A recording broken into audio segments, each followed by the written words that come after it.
you after time. Places tend to do the same as we do. This river carries on and on. Hello and welcome to Kankakee Podcast, where we talk about the people and places of Kankakee County. I'm Jake LaMore, and today I feel like we're not just talking about the people and places, but we're actually bringing them to you because we are on location right now in Momence. Specifically, we're in the press box at Momence High School on their track football field, and we're sitting down with track coach Coach Cherry. Yes. Welcome, Yep. Coach. I appreciate it. Thanks for coming out. We're here today because Eric was telling me, Eric Carroll, who is one of the assistant coaches, So Eric is actually my junior high track coach. Okay. I'm actually the athletic director at the junior high now, but I was head track coach here for 15 years. I was an assistant for 4 years before that. And my family's been around Momence for a long time, so I've kind of got a lot of history here at this facility and whatnot. And what Eric was telling me is that there have not been any track meets hosted here on this track in Momence in 20 years. Yep. The last meet we hosted here was in 2005. That was actually before I ever took over as the head coach. I was an assistant, and I was joking with some of the people around that I think I might be the only person working in the district now who was actually a part of that track meet. That, everyone else has gone, moved on, retired and everything else because it's been so long. So it's really nice to have that back again. And why is that such a big deal? For those that might not be aware. So our track was put in the mid 90s originally, and it kind of fell into disrepair after about 10 years. And it got to be so bad around 2005 that we just couldn't host meets anymore. Then it actually got to the point, my last couple of years, I finished coaching track in 2017 before I moved on to some other stuff. And at that point, the track was so bad, we could barely practice on it. And so, our board, our superintendent really went out of their way to try to upgrade our facility here. And, we completely redid the track. We redid the football field. And now for the first time in a very long time, our kids get to actually run a meet at home. So, and it is a big deal, in my opinion, to be able to actually do a meet at your home turf, yes. And not always be a different school. We were road warriors for a long time. And, it made it hard on the kids. They for years never got to have a senior night because we were never here. We never got to, grandparents and people like that would have to travel who knows how far to go see us run a meet.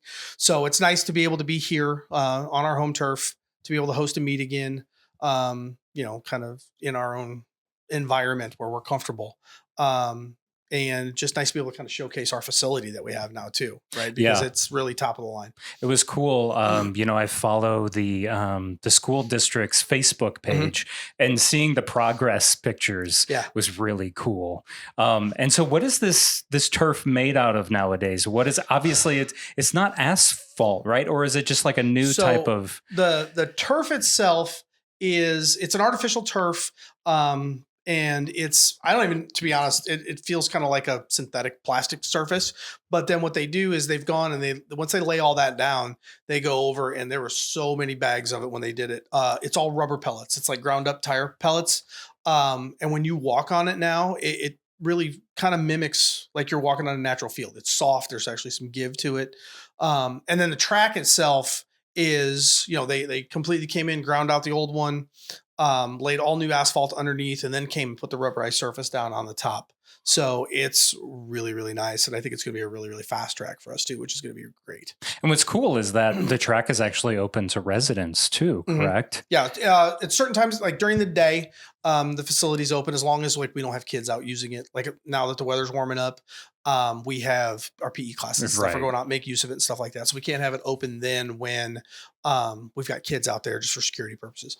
But in the evenings, it's open. People can come out and can make use of the facility at certain times. So we're kind of limiting access a little more than we did in the past, just because it's a really nice, really expensive facility. And so we want to make sure that we're taking good care of it too. Like, we spent a lot of money on it, so we want to be good stewards of that. How money. much was spent? Oh gosh. I honestly, I couldn't tell you the exact dollar amount. It was in the millions between the earthwork that we had to do, because what a lot of people don't realize is on a traditional football field, there's a crown on the field, right? Like you would think of like on a road, you know how the middle's higher than the sides, right? So it drains. So they hauled 440 semi loads of dirt off this field. Oh my God. In order to flatten it out to be able to put the turf down. So that was quite the sight to behold. So is it not like a hump anymore? No, it's completely it is flat? almost completely flat now. Turf fields are almost completely flat.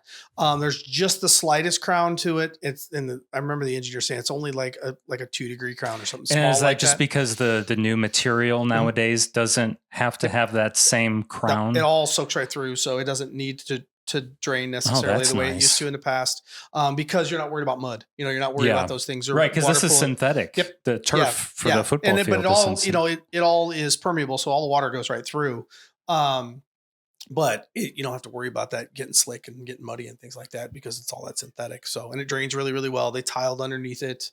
And we actually, one of the other things that's underneath there's actually a concussion pad underneath there, which is kind of a newer thing with the turf fields. So it's probably a 3/8 inch thick foam pad that's underneath there that is designed to help reduce concussion risk. It doesn't obviously eliminate it completely. No, but it helps absorb some of that shock when someone goes especially down. When, like obviously we're playing football out there, we're playing soccer out there, kids are falling, kids are getting tackled, things like that, you're trying to protect them as best we can. Yeah. So, well, that's good to know. Yeah. I'm glad Momence School District is taking all that into account.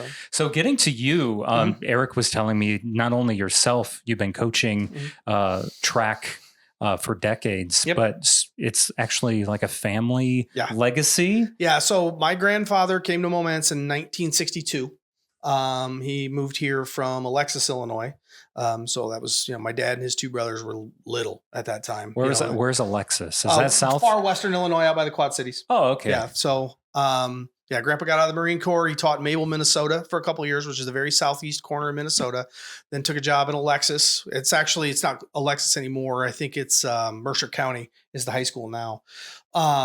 And so he taught, I want to say he was there for like 6 years, and then he came to Momence. And came here and spent the rest of his career here. He retired as a head football coach in 1980, retired as assistant principal and athletic director in 87. And that's when he moved down to Florida. So, and when did you get involved then? I started here fall of 2002 is when I actually started working here. But I was here as a 5 and 6 year old kid. I can remember running around on the gym floor because Grandpa was the athletic director, and my dad used to come keep the scorebook, and I'd be running around after basketball games as a kid. So, and I was in your blood. Yeah. I was the ball boy for a while for the football program when I was little and stuff like that. Yeah. So I've been around here a long time. So is track your favorite sport? Do you have a favorit, or do you try because now that you're the athletic director, you probably can't say what your favorite is, can you? I kind of fell into the track position. I was a football player and I was a football guy, and I coached football for a long time, and football was always my primary sport.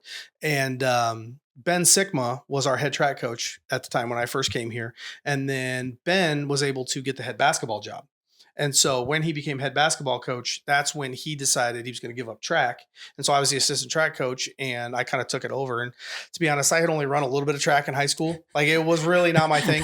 And so I had to do a lot of studying, had to do a lot of learning myself as a coach, and really try to, just kind of learn as much as I could to be able to train the athletes. And, I was really, really lucky in the 15 years that I was a head track coach. I had some great athletes.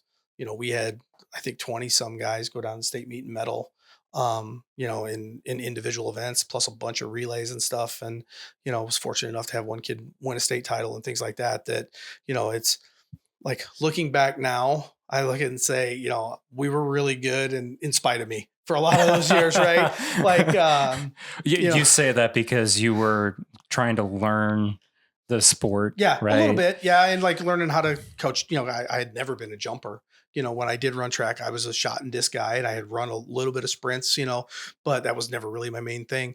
So like learning how to coach triple jump or learning how to coach long jump or coaching high jumpers or coaching relays and things like that. It was, and I was fortunate that a lot of other area coaches were really good people. And like, I could ask them questions and they were more than willing to help and explain like, hey, how do you do this? How do you coach this point? And, it's an interesting fraternity of track coaches because they're far more willing to be helpful than I think a lot of coaches in other sports because yeah, you're competing against each other, but we're kind of all out there running our own guys and you're really competing against the stopwatch. And so that's true. So that you don't have that true like cutthroat feeling like you do. I think there is an overall team score though. Yes, for each, right? So your team score is always calculated by like if you finish first place in an event, like one of your relay or one of your athletes, you get 10 points that goes towards your team score. And then, if it's a big meet, then they'll go to 8 and then to 6 and so on through the places and things like that. So yeah, I mean, you're winning team scores and you're winning team awards, but you're really out there, like your kids are racing the watch. Yeah. So when it comes to, coaching track, what are some of the things that you learned along the way that are what has really taken you far as when it comes to training? Because like you kind of mentioned some of them earlier, like there's the dashes, right? Or what is it, 200-meter dash? 100-meter dash, 200-meter dash, all of those. But like then you've got, like you said, shock put, right? And then the jumping, all of those things. Yeah. Honestly, I think the biggest thing that I learned as a coach by coaching track is the mental side of coaching, because track is very different than most other sports in that it is a more individual event. You are out there and you are really against yourself and the stopwatch. And so the mental side of it, of mentally preparing yourself for that kind of self-pressure that you have and how to convince your athletes, that you're capable of more than you think. Like, yeah, your body's tired right now. Your body thinks you should stop. Your brain says stop, but your body will keep going. That was kind of one of my phrases all the time, especially with, 400 runners and 800 runners and people like that, they thought they were running out of gas. It's like, no, I've seen you can finish. And so that just that mental toughness that is necessary in a sport like track, because you also have nowhere to hide. Right. You can't blame a teammate. You can't say, it's not like football where the running back can say somebody else missed the block. It's not that. It's I'm out here running. I'm in this lane by myself running this race. And if I lose, it's on me. Right. And so just that's a lot of pressure. It is. It is a lot of pressure, especially for a high school kid. Yeah. And so really as a coach, one of your big things must be like trying to teach them different ways they can manage that stress and that pressure. And right. Really like how to relax too. As an athlete sometimes, right? Because sometimes you put that stress and that pressure on you feel it, and then you don't perform at your best. And so how can you tune out some of those things, focus on what it is you need to do to be able to just go out there and, if you're a jumper, go out there and go through your steps, hit your mark, make sure you hit your landing right, go through all those techniques that, you've been taught and not let the pressure get to you. And sometimes it did get to kids and sometimes it didn't, and it just, sometimes those kids had to fail first. And they had to learn like, okay, that's what that feels like. But also the world didn't end because I scratched my jump. And next meet now, okay, it's out of my system and I'm ready to go. Yeah. So how's this year looking then? I mean, one thing I will say, our numbers are great. And I think that is a huge byproduct of our track being back. We actually, we are a junior high of 260-ish kids. And so we opened track up to 5th through 8th grade. We had 80 kids come out initially and sign up. Wow. Yeah. So that's pretty good. Yeah. Almost a third of our building came out. Right. So that was really, really impressive. Now, obviously that number's dwindled a little bit. It always does. Right. You get some kids that come out and they want to try it and they're like, not for me. Yeah. Because pretty much anyone can. Yeah. Anybody can run fast and turn left. Right. So, I mean, it's not like trying out for the basketball team where it's like, yeah, sorry, you didn't cut it. Right. And so, we peaked at 80 at the beginning. We're down into the 50s right now, which I kind of figured some kids would weed themselves out, but that's still really good. and I think our high school track numbers are as good as I can ever remember. I mean, there's a lot of years when I was the high school track coach and we were traveling everywhere. I was lucky to have 15 boys on the boys track team. Yeah, that's small. Yeah, it's small. Like, I mean, I had 15 really good ones, but that was it. So it was hard to fill events and things like that. I want to say between boys and girls right now, they're in the 40s, almost 50 kids out for track. That's amazing. So, yeah, so that's really good. And that's when I started in Momence in 2002, our high school enrollment was like 460, 470 kids. Now we're down to about 320. So that's how much, and it's my 23rd year in Momence. That's how much the enrollment in our high school has shrunk. But our numbers are up as good as they've been in a long time. So that's really a testament to the kids and the facility and everything else. Kids are excited about it. The whole you build it, they will come thing, right? For sure. You There's no doubt. build a new track. Absolutely. And more people came out. Yeah, for sure. So now these track meets that you're going to be able to host for the very first time, I imagine there's multiple. Yep. What are some of the things you're excited, besides obviously hosting one for the first time in 20 years? What are some special things that are being planned? Right now, like we started small. For junior high, we were going to host 2 meets. High school is going to host 1. And part of that was like we not only obviously do we get the track and we get the hurdles and we get the new high jump equipment and all the new things, but like we got a new camera system. So we have the automated timing that we never had before. Right. Dang. More than likely I'll be the one running that. And it's like, I've never run one before. And so for us, it's going to be definitely a learning curve in this of trying to figure out how do we do all these things, right? And who's going to do what jobs, and making sure, because I'm a person, like I pride myself on being very organized. And so like I want my meet to be organized when we're hosting one. I don't want it to be chaos. Especially when this is the first time in a long time, and you gotta really show off. Yeah. And we come, junior high meet, you've got a 7th grade girls team, a 7th grade boys team, an 8th grade girls team, an 8th grade boys team. So it's really 4. Each school brings 4 teams. That's a lot when they come. Yeah. So you're talking about well over, we're only hosting, I think, 2 other schools each time because we want to kind of keep it small while we learn.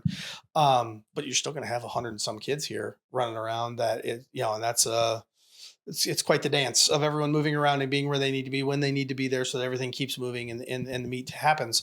So for us, like, I think that's our biggest thing in year 1 is learning so that we can then continue to kind of grow what we do, right? Like I would love to be able to bring back some invitationals where, we have, a little bit more selective and we bring more teams in. Is that like the all city or things like that's an invitational. Okay. So generally at a regular season track meet, you can pretty much run whoever you want. Like every kid can run 4 events, but you don't have a limit. Like your school could put 20 kids in the 100-meter dash, right? Because I got 20 kids that want to run it today. At an invite, you're going to have 2 kids per school that run each event. So you're going to take your top 2. Right. Okay. And so like all city is like a little more selective. Yeah. The Hersher invite is a high school meet that does that. And so I would love to be able to get to the point where we host a junior high invite. That would be a lot of fun because I don't know of too many in the area.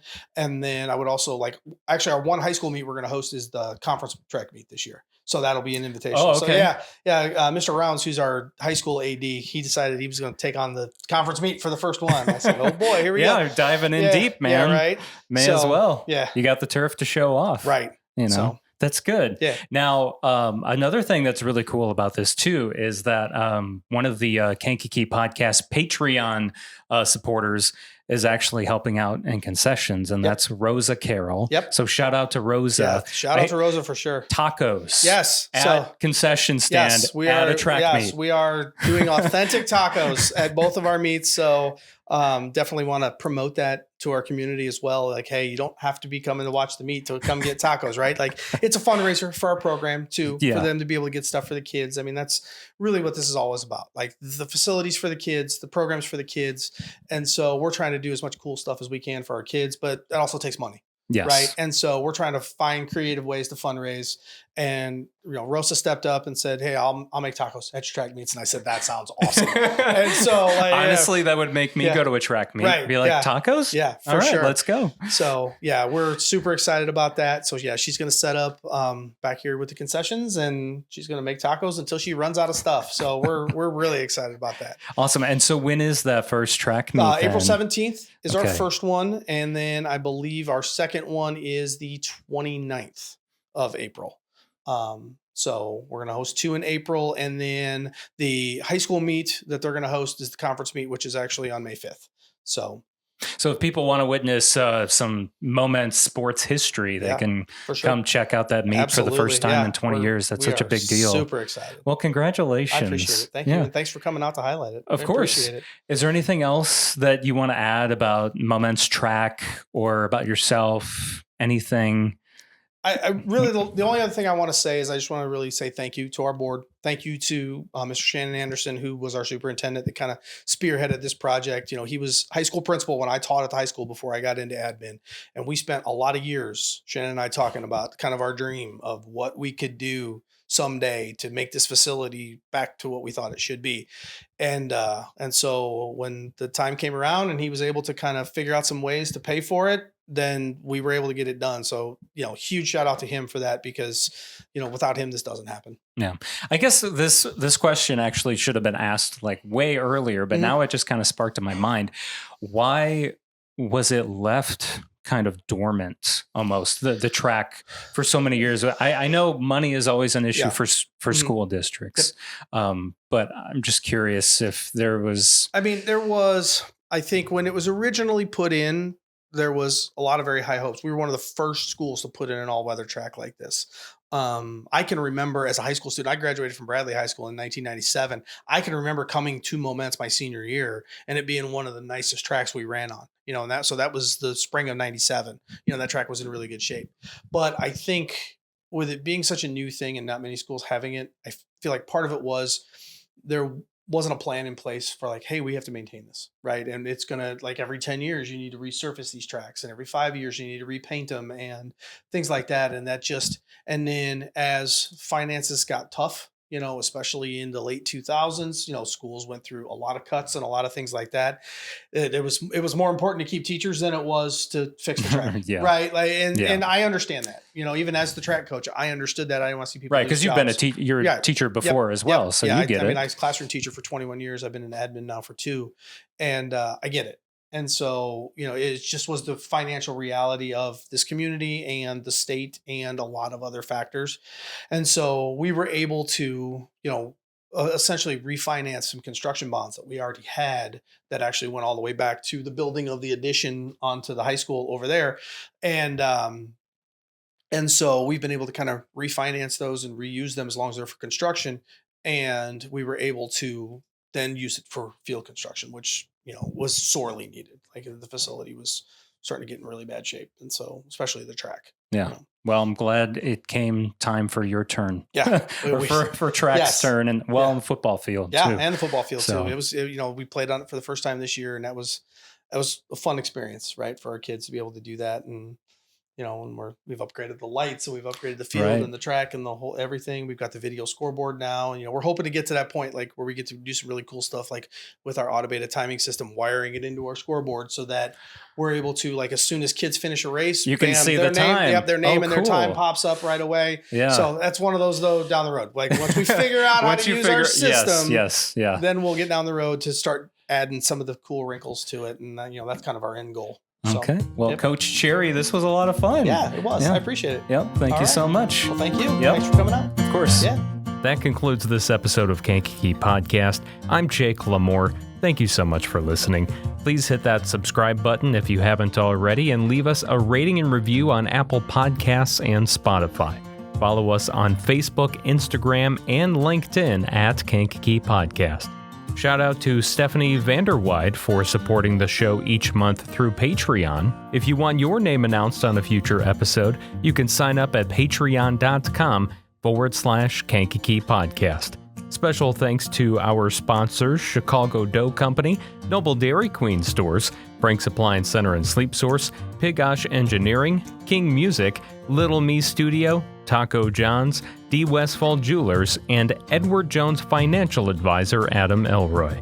Kankakee Podcast is produced by the fine team at Pathfinder, a full-service marketing agency in downtown Kankakee. Learn more at yourpathfinder.io. Our theme song is by Lupe Carroll. This river